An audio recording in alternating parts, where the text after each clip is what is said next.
Good morning, everyone, and we welcome you to Blues Game Day Live alongside Joe Vitale. I am Darren Robert Pang. The Blues are having a little light skate here behind us, and in fact, Oscar Sundqvist is working on his shot. Does he need to? I don't think so. Okay. It looked like Mario Lemieux the other night. I think he's doing okay. I called him Guy Lafleur. Oh, my goodness. He was on fire, wasn't he, ever?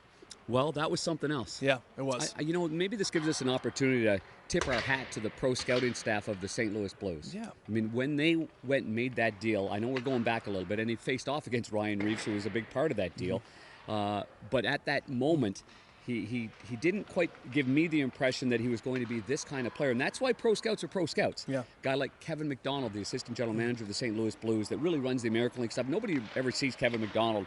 But for them to see him, I know they probably called you and asked because you knew Sonny was going to be this good. No, I did not. So you didn't either. So you and I were kind of the same way. I thought he was good.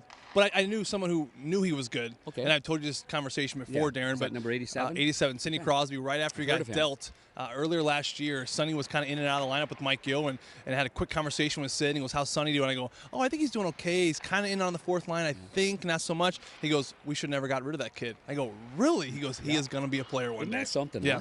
And that's so I love when this happens. I think this is a great part of our game and the development of a player, the confidence of a player. There was a situation late in the game where it was a face-off deep in the blue zone, and I looked over at the bench, and Sonny wasn't happy that he wasn't out. So he's a competitive son of a gun, too. Yeah, he is. On the other news, another Swede. It looks like the injuries are starting to be in the favor of the Blues in terms of healthy players. Alexander Steen. We're getting all the Swedish meatballs back. Love it. As you could say. I had a great conversation with Jacob Delarose about Swedish meatballs yesterday. How were they? My wife makes some frozen meatballs with a jar of grape jelly in a slow cooker, which he looked at me and just was he was beyond himself. He couldn't believe we do that. He uses yellow mustard. Yellow mustard? Okay. Yeah, with his meatballs. But he makes homemade. What kind of, I think he uses pork, I think he said. Pork? No veal? Onion, garlic, maybe veal. A little veal in there? Yeah, but anyway. But a lot of Swedish meatballs back in the lineup. Another one tonight, and Alexander Steen. We missed him. I mean, I think you look at the group, the bench. I mean, Darren, you're down below talking to the players. They miss a little bit of that kind of dad spirit. You look at Alex. He's a player that stands up on the bench. He says something. He means it. Everyone listens. Great presence in the room. He's a guy where, we were talking about, I think it was the last game in Buffalo, 1-1 game in the second period. And we talked to him after the game, and the Blues, of course, lose that game with a couple empty netters at the end. But he's a player, 1-1. You got to get out of the period. Get into the third. You're 1-1. You're on the road. And so that's the mindset. That's how he thinks. And so I think that kind of vocalness and his veteran presence. He was playing great hockey. Yes, he was. Before he got hurt as well. Were playing terrific hockey. And just the little things that you watch in a hockey game or listen to on the radio side is, the board play, the winning the battles, getting pucks out of your zone in that little 5 to 8 foot gray zone, that little buffer zone, and then. The direct play. If there's no play to be made, Alexander Steen puts that cross ice dump, and I know it's not a small part of the game. It's a big part of the game, and I would expect that he would go with maybe Ryan O'Reilly and David Perron in tonight's game. That really solidifies that left side, and that is now a thoroughbred. Hard line to play against if you're the Chicago Blackhawks. Well, I think so, and I think with Zach Sanford out, especially still not returning the lineup yet, I think Alexander slides in there nicely, and I think it's a good spot not only to promote Alex, but also because you look at the third and fourth line. Man, they've been on fire. I love the fourth line the other night here. Is that a fourth line? And oh my God, I don't know what it was, but flying. Mackenzie McEachern scoring early in the game. He also scored the first goal in Chicago. Doesn't want to be out of the lineup. No, he wants it in there, and Jacob Delarose, I spoke to him yesterday. His game is coming on more and more and more. Because you look at the Robbie Fabry trade, and point-wise, it's easy to look at and say, wow, what a lopsided loss we just missed here in Robbie Fabry. But, he's getting top 6 minutes. He's getting power play time, and he's a great player, and he deserves it. Different types of players. Completely different. But Jacob Delarose is solidified. He's that anchor on that fourth line now. I think non-capital letters, De La Rose, capital letters.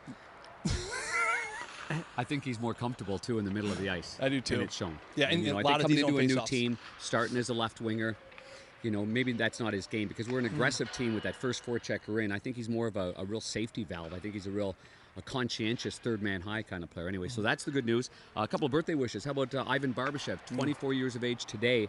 Seems like he's been around a long time. He's only 24. Yeah. So a happy birthday to Ivan Barbashev. And, of course, Vladdy Tarasenko. He turned 28 just the other. It was yesterday.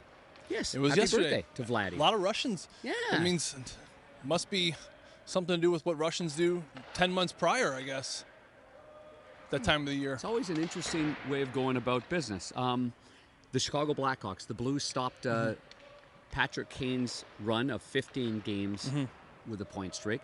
Couldn't stop Jack Eichel, who continues to roll on in that Buffalo game. But again, it's a Saturday night. It's the Chicago Blackhawks. I think we'll see some red sweaters in here as well. A lot of minor hockey tournaments going on as well. It'll be a fun night, a festive night right here. But I think the Blues, Joe, have got to start the Saturday night off a lot better. I do the Urban Chestnut Player of the Week Award, and the Saturday nights haven't been good enough for me. Okay, I need a really good effort here. This game's about you tonight. Yeah, thank you, bud. I appreciate that. You know, I think the punch early.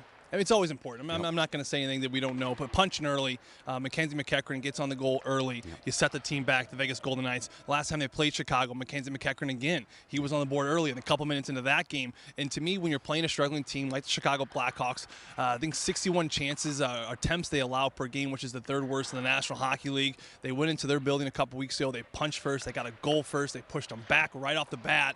And when it's a struggling team last in the division like the Chicago Blackhawks, you got to punch early because a fragile group like that, they'll kind of wither away right away. I'm going to back you up on this. The team that scores the first goal in the game wins 69% of the hockey games. Those are good stats. I just read that. Dave Otto helped us out. 43% of the games are one-goal games. Anything else, Joe? That's it, buddy. Joe, the game tonight is 7 o'clock. The pregame show on the television side is at 6:30. Scotty Warman, the Hall of Famer Bernie Federico, John Kelly, and I have the call on Fox Sports Midwest beginning at 7 o'clock on the radio side. You got to go on an hour pregame show. We're doing a half hour. Just half an hour Half tonight? hour, yep. 101 ESPN Radio. That's on the dial. 101.1 ESPN Radio. Alex Ferrario is doing a He's an all-star. phenomenal pre- and post job. Curbs and I. Yep, and of course Chris Kerber, Joe Vitale. They got the call. Joe's got lots of cookies tonight. Hopefully he's got the energy to finish off the game. If it's not bread, it's cookies. If it's not cookies, it's bread or Swedish meatballs. Joe? Energy. Let's go. You have a great day today, pal. You too, Enjoy Darren. with the family. Thanks, pal. And we'll see you back here at the barn. Thanks, Papa. It's a rainy day. Yep. Okay, for Joe Vitale, I'm Darren Pang. Enjoy your day, everybody.